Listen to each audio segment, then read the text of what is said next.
So if you want to build your own invisibility shield, this is what you'll need. A riot shield, 12 by 24 sheet of Lexan, and the heart and functionality of the whole project, lenticular sheets. I can demonstrate this in a pretty simple manner by removing our image here. And now you can see what I mean. The hammer handle and the screwdrivers completely disappear, and also you notice that the holes on my pegboard seem to be elongated. You'll notice that now you can pretty much clearly see that my hand is behind it.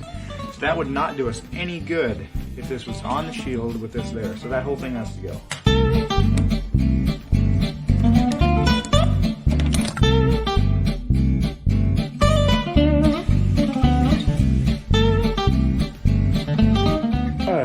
Not sure if you can see that, but it says that it's crystal clear, and I've done some experimenting with it, and I found that to be true. So you want something that's basically as close to invisible as you can get.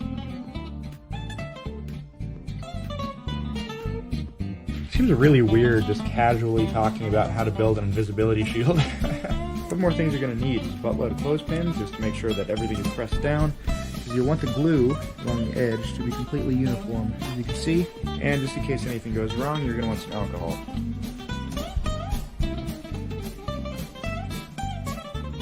Alright guys, welcome back. So I've let this dry for over 24 hours. The glue is all nice and hard, but it's not super hard. It still has enough flex for this shield to be able to bend and move without damaging any of the bonds.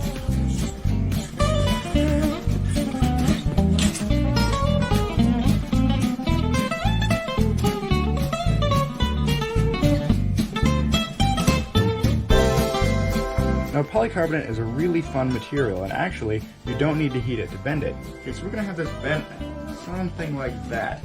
And then probably we're going to have like 2-inch sections on each side. They're going to be bent at this same concave angle.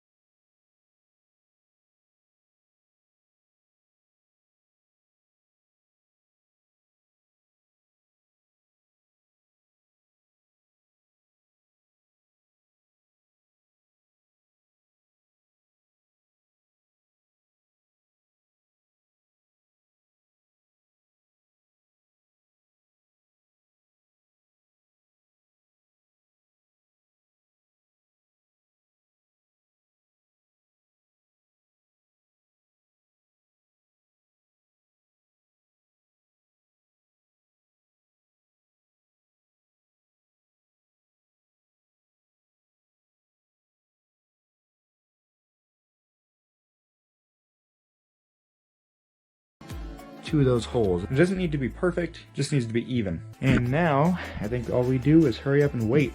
And a whole lot of that with this project.